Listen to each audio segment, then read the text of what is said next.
지금으로부터 한 15년에서 20년 전에 아마 제가 한국에서 떠나오기 전이니까 한 20여 년 전 같습니다.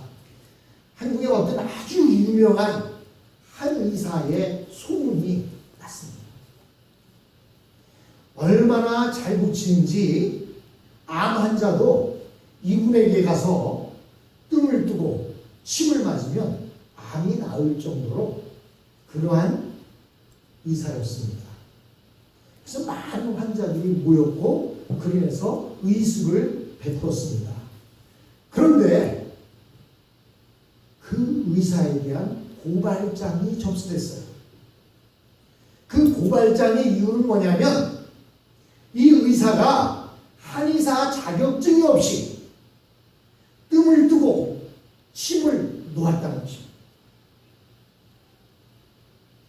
그래서 고발이 되고 재판이 계속 되어지는데 이 사람을 통해서 치료받은 많은 사람들이 탄원서를 올렸습니다. 나는 이 사람이 한의사 자격증이 있든 없든 그건 잘 모르겠는데 어찌하든 저 사람의 뜸술과 저 사람의 심술 그리고 저 사람이 지어진 약을 먹고 이렇게 나았다라고 하는 이야기를 법원에 탄원서로 올렸습니다. 결국 재판 결과는 어떻게 되었을까요? 유죄일까요? 무죄일까요? 유죄라고 생각하는 사람 손 들어보세요. 무죄다 생각하는 사람 손 들어보세요. 아무것도 아니요.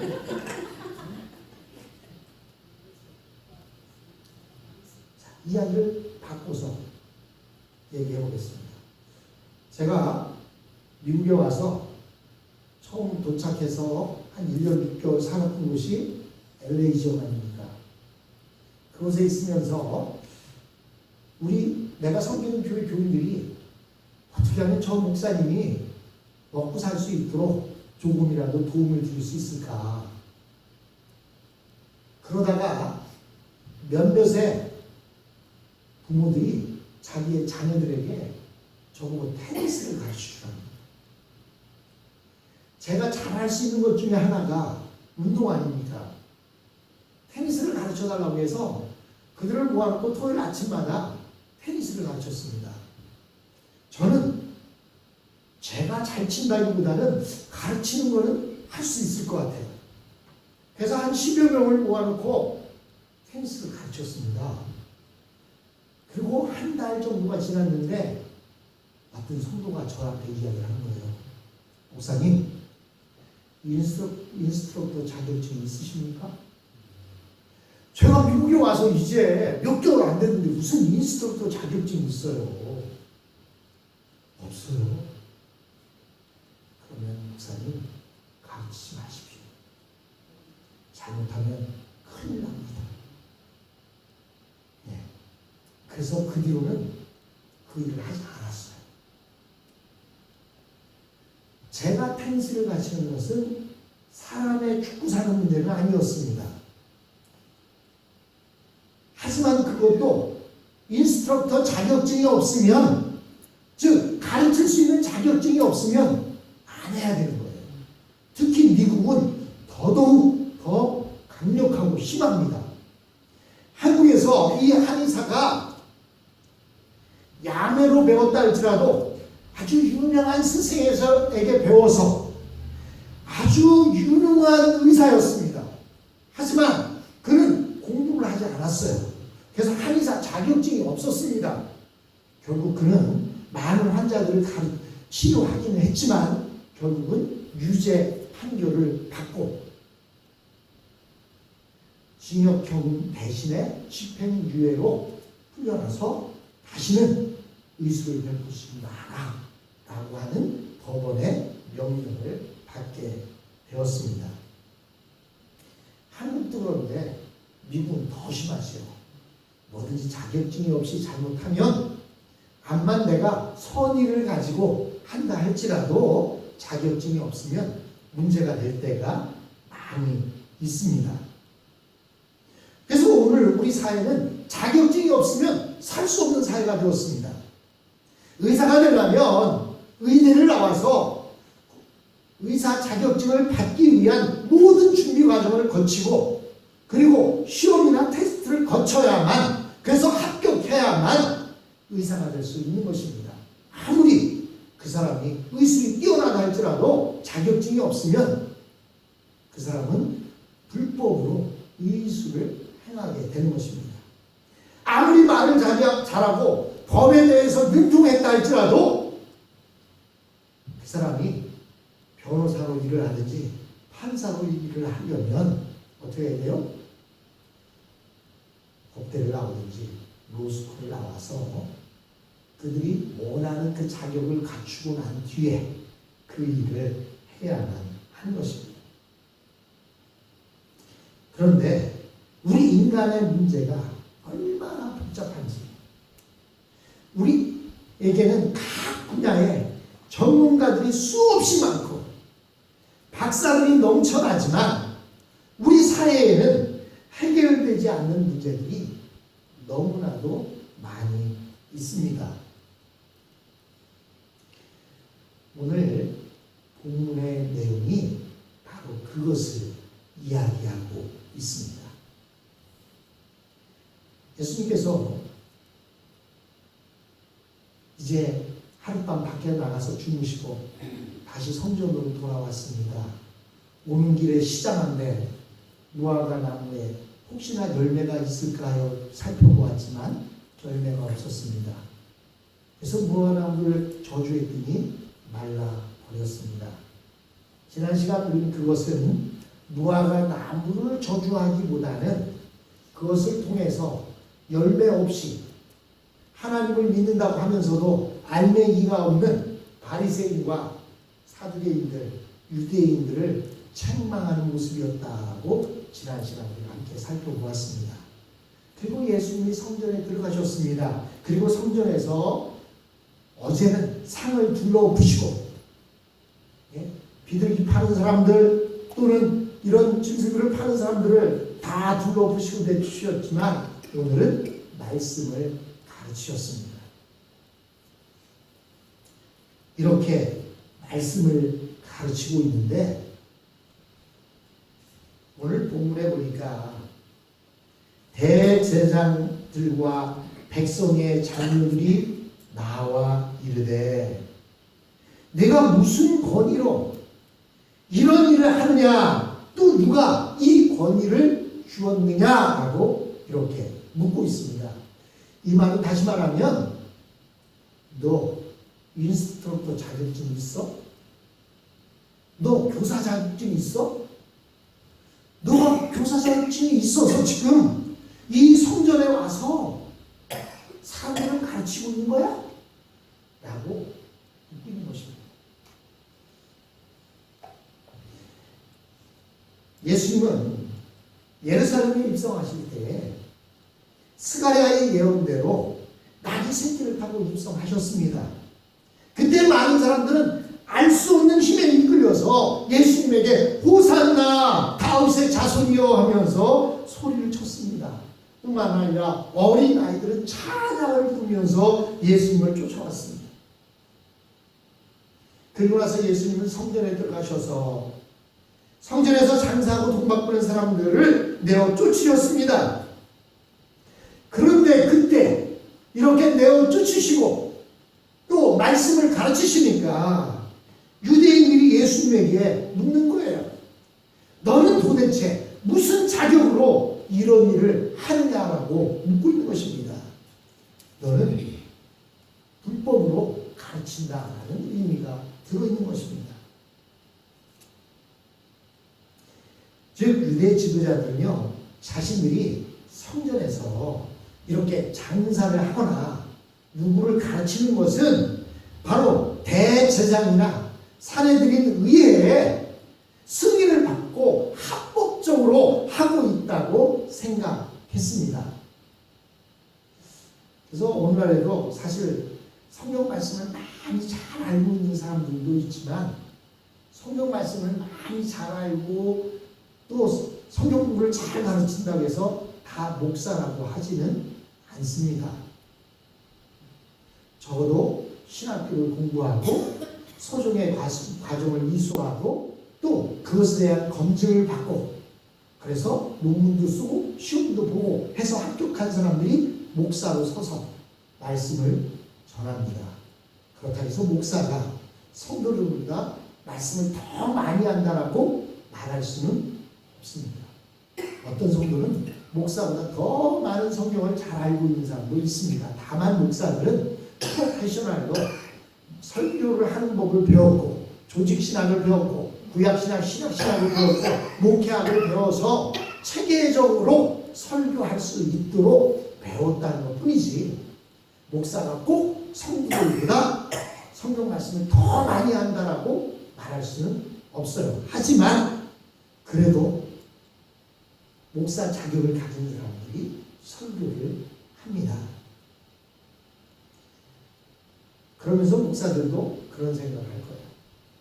우리는 SBC 교단에서 목사 안수를 받았고 나는 목사가 되었다. 그래서 어디 교회에 청빙이 온다든지 교회를 간다고 할 때 또는 이력서를 낸다고 할 때에 목사들은 반드시 어떤 신학을 공부했고 어디에서 목사 안수를 받았다라고 하는 그러한 자격증을 또 그러한 목사 안수증을 꼭 증거로 보여야 합니다. 지금 이 유대인들이 예수님에게 그것을 묻고 있는 것입니다. 예수님께서 23절의 성전에서 말씀을 가르치실 때 대제사장들과 백성의 장로들이 나와서 예수님에게 묻습니다. 내가 무슨 권세로 이런 일을 하느냐? 또 누가 이 권위를 주었느냐? 즉 그 얘기는 뭐냐면 대제사장도 예수라고 하는 전혀 알지 못하는 젊은이에게 이 성전에서 말씀을 전하라고 하는 자격을 준 것도 없고 백성의 장로들도 누구도 준 것이 없는데 네가 무슨 그런 권위를 가지고 무슨 자격증을 가지고 지금 말씀을 전하고 있느냐라고 묻고 있습니다. 사실 예수님이 예루살렘에 입성하셔서 하신 일이 두 가지였습니다. 하나는 성전에서 불법으로 장사하는 사람들을 내어 쫓으신 것입니다. 여기서 말하는 불법으로 장사한다라고 하는 것은 예수님의 기준에서입니다. 대제사장이나 백성의 장로들의 기준으로 볼 때에는 불법이 아니에요. 왜? 자기들이 그렇게 해도 된다고 허가를 내줬기 때문입니다. 그리고 허가를 내주고 그냥 내줬겠습니까? 짐승 한 마리 팔면 그거 팔 때마다 나에게 얼마씩 줘. 아마 이런 계약 관계가 되어져 있었겠지요. 그러나 예수님을 볼 때에는 불법이었습니다.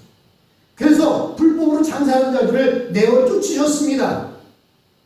물론 그들이 예수님이 그렇게 하신다고 해서 장사를 하지 않을 사람들은 아니지만 그러나 일단 예수님이 성전에서 장사하는 자들을 내어 쫓음으로 인해서 그들에게 장사를 시킨 대제사장들이나 유대 지도자들에게는 상당히 자존심이 상했을 거예요. 왜? 내가 그 자격을 주었고 그 허가를 내줬는데 감히 어떤 저 갈릴리 젊은 사람이 와서 그들을 내어 쫓았어? 그러면서 예수님은 불법이라고 말씀하시니까 아마도 그 허가를 내주었던 대제사장이나 위의 회원들은 상당히 자존심이 구겨졌을 것입니다. 그리고는 예수님이 성전에서 사람들에게 성경을 가르쳤습니다. 그런데 예수님은 좀 전에 말씀드린 대로 유대 사회가 인정하는 자격이나 학위가 전혀 없었습니다. 유대의 지도자들은 바로 이 점을 가지고 예수님을 공격했습니다. 한국에서 한의사 자격증은 없었지만 많은 사람을 치료해서 낫게 해주었을 때 많은 사람들은 그가 의사 자격이 없다는 사실도 알고 그가 집행유예로 풀려나서 다시는 의술을 베풀 수 없다고 하지만 그 집 앞에는요 사람들이 수시로 찾아와서 제발 내 자식 내 아내, 내 남편 한 번만 치료해 주세요 하고 찾아오는 사람들이 부지기수였어요. 그런데 그 의사가 치료를 했을까요? 안 했을까요? 못하는 거죠. 내가 볼 때에는 저 사람 저렇게 치료하면 나을 것 같은데, 또 환자를 둔 부모나 가족들은 저분이 내 가족을 치료하면 분명히 나을 것 같은데, 그런데 그 자격이 있느냐 없느냐 때문에 치료를 하지 못했습니다. 유대 지도자들이 바로 이것을 공격하고 있는 겁니다. 네가 무슨 자격이 있어서 말씀을 전하느냐고 이렇게 공격하고 있는 것입니다. 어떻게 보면 유대 지도자들이 예수님에 대하여 자격을 가지고 시비를 거는 것은 당연한 것처럼 보입니다. 당시 유대 지도자들이 인정하는 권위는 사내들인 공회의 결정이라든지 대제사장이나 서기관 같은 정식 자격을 가진 사람이 인정하는 것만 되었던 것입니다. 그런데 예수님께서 이런 사회적 자격을 전혀 갖추지 않은 상태에서 성전에서 장사하는 것을 책망하시고, 또 아무 승인도 받지 않고 성전에서 가르치시니까 유대 지도자들이 예수님을 유대 사회에서 내어 쫓으려고 하는 것입니다. 이때 예수님은 이 세상이 전혀 알지 못하는 하나님의 권위를 주장하셨습니다. 그것은 사람들은 예수님을 전혀 인정하지 않고 알아주지 않지만 하나님이 인정하시고 하나님이 알아주시는 하나님의 권위나 지위가 있다는 것입니다. 우리가 생각하기에 예수님이 이런 유대 지도자들이 질문할 때 그냥 간단하게 이렇게 말하면 됩니다. 나는 하나님의 권위로 이런 일을 행한다라고 말하면 그만이에요. 근데 오늘 본문에 그런 말씀이 있습니까? 없습니까?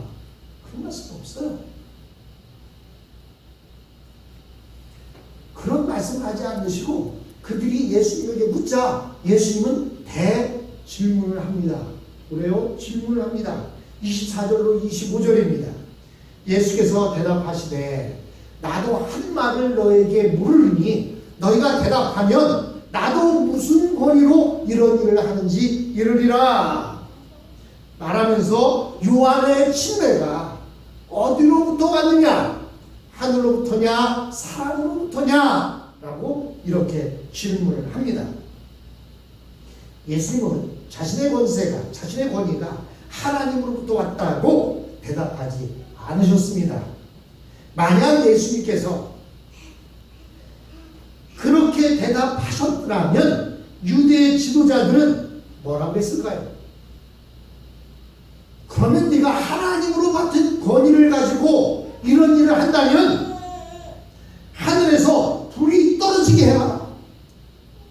또는 다른 기적들을 요구했을 거예요. 네가 하나님의 권위를 가지고 그 일을 하고 있다는 증거를 보이라고 하늘에서 불을 내리게 한다든지 뭐 이런 여러 가지 기적들을 요구했을 것입니다. 그러나 예수님은 믿지 않는 자들에게 기적을 행하시는 것은 낭비라고 생각했던 것 같습니다. 그래서 예수님은 다른 데에서 질문을 끌어오셨습니다. 즉 얼마 전에 헤롯에게 죽임을 당한 침례 요한이 어디서 왔느냐라고 하는 것을 질문합니다. 요한은 많은 사람들에게 설교를 했고 회개하는 자들에게 침례를 주었습니다.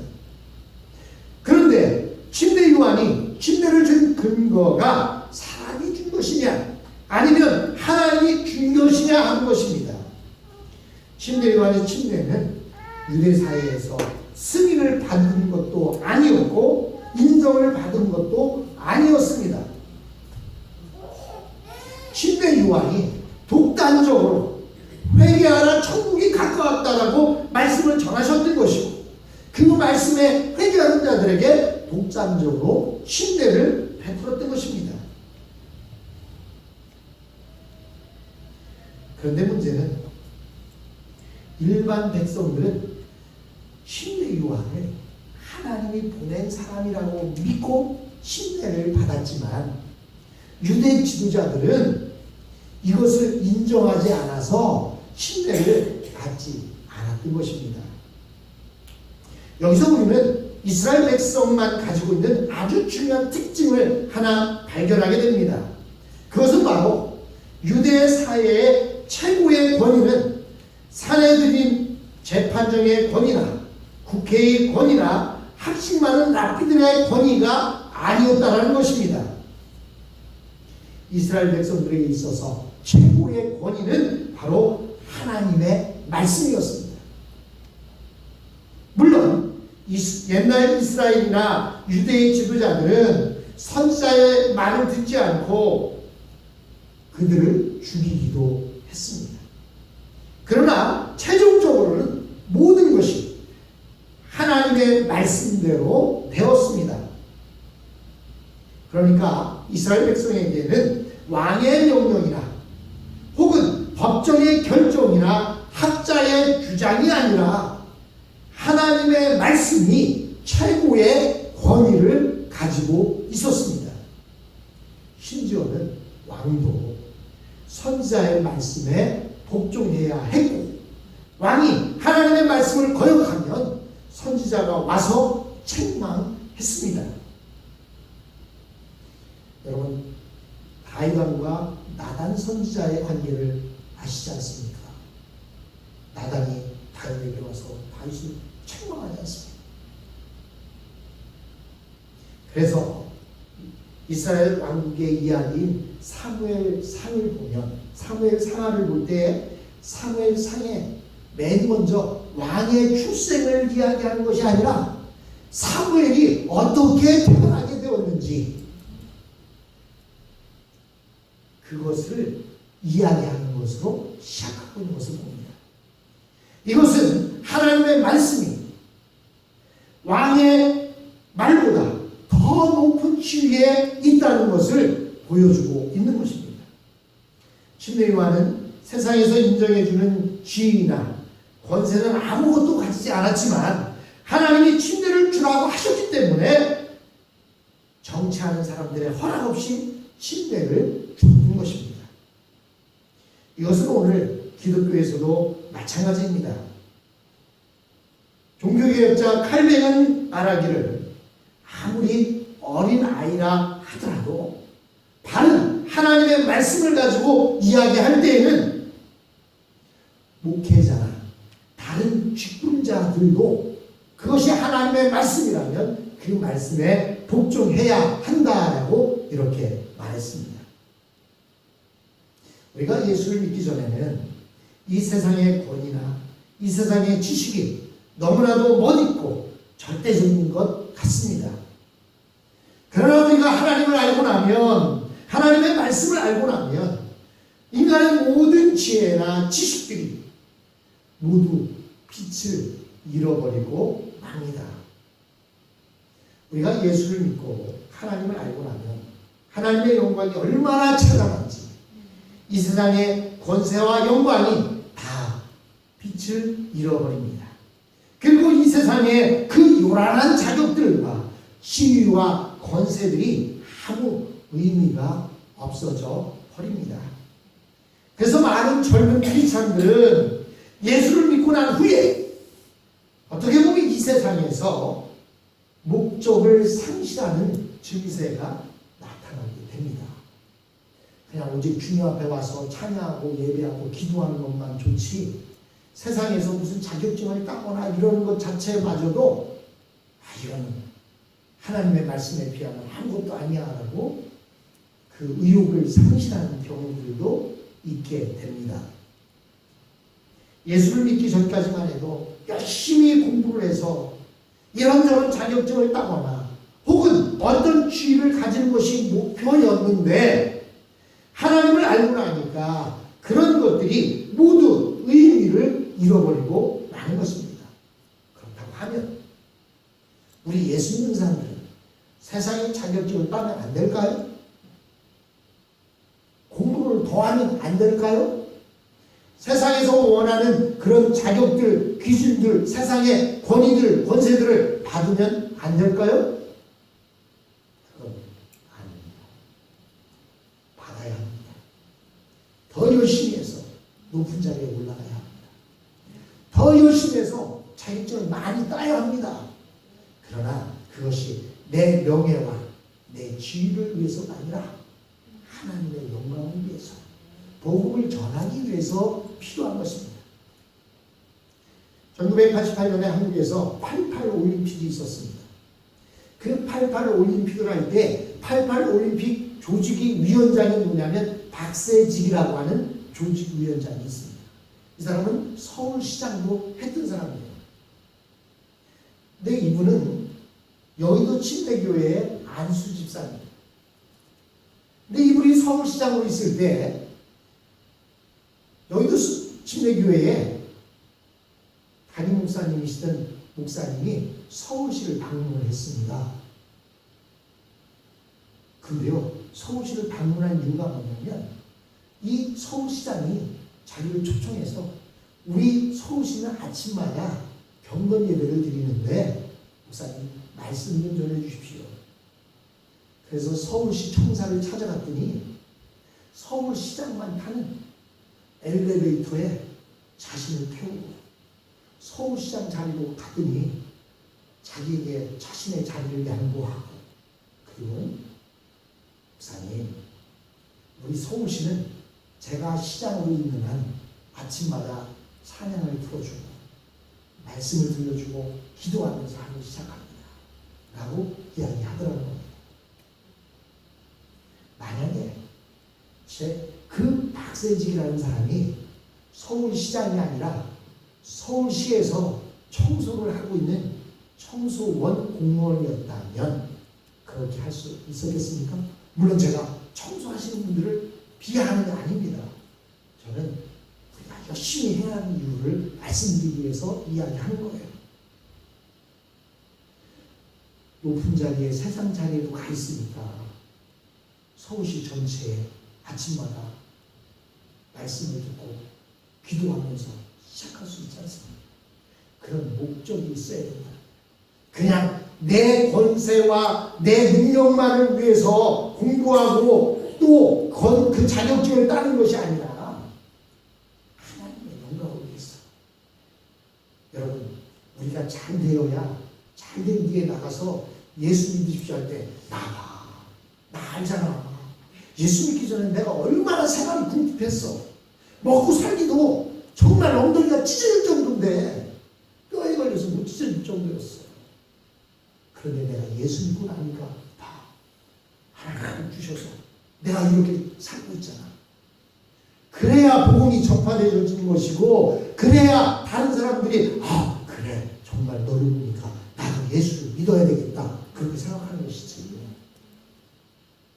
예수 믿기 전보다 더 상태가 안 좋아지고 더 나빠져서 그런 상태로 가서 나와 예수 믿어 누가 믿겠어요?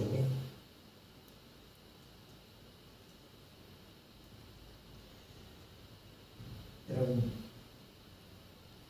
오늘 살고 있는 우리도 이 세상에서 성공해야 되고 자격을 가져야 됩니다.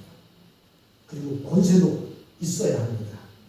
아주 힘들게 공부해서 어려운 학위나 자격을 받거나 높은 자리에 올라가야 합니다. 그러나 이 세상에 또 다른 권위가, 지위가 있다는 사실입니다. 그것은 하나님께서 주신 것이고 또 하나님께서 인정해 주신 것입니다. 그런데 오늘 성경을 보면 유대 지도자들이 자기들이 생각하는 권세와 백성들이 생각하는 권위 사이에 갈등을 겪습니다. 즉 자기들은 침례 요한의 침례 같은 것은 인정하지는 않지만 백성들이 인정하기 때문에 두렵다는 것입니다. 결국 인간들이 자기 꾀에 빠진 것입니다. 그들은 세상의 권세를 가지고 있기 때문에 자기들이 최고인 줄 알았는데 예수님의 질문 하나로 허둥지둥대기 시작했습니다. 그리고 그들은 거짓말을 했습니다. 그들은 침례 요한의 침례가 누가 준 권세인지 모른다고 대답을 한 것입니다. 즉 그들은 사람들의 반응이 겁이 났던 것입니다. 그러나 예수님은 사람들의 인기야말로 거품이라는 것을 아셨습니다. 예수님은 최고의 권위를 하나님의 말씀에 두셨습니다. 그런데 모든 것은 예수님이 믿으셨던 하나님의 말씀대로 되었습니다. 인간적으로 생각해 보면 예수님은 참 바보 같습니다. 예수님은 얼마든지 죽지 않아도 되는데 하나님의 말씀을 자신에게 적용하셔서 일부러 죽음을 택하셨습니다. 그러나 그 모든 것은 성경대로 이루어졌습니다. 예수님은 성경 말씀대로 사흘 만에 부활하셨던 것입니다. 사랑하는 성도 여러분, 여러분은 어떤 권위를 가지고 이 땅을 살아가고 있습니다. 세상의 권위를 위해서도 우리가 노력하고 높은 자리에 올라가기 위해서 애써야 하지만 그렇다고 이 높은 자리가 불만을 이야기하는 것이 아닙니다. 그러나 또 다른 권세가 있다는 사실을 여러분 기억하십시오. 그것이 무엇입니까? 바로 하나님의 말씀입니다. 하나님의 말씀이 최고의 가치가 있고 최고의 권위가 있습니다. 세상 권세와 권위는 거품과 같을지라도 하나님의 말씀은 영원하십니다. 그 하나님의 말씀을 붙잡고 그 하나님의 말씀의 권위를 가지고 이 땅을 살아가는 저와 여러분이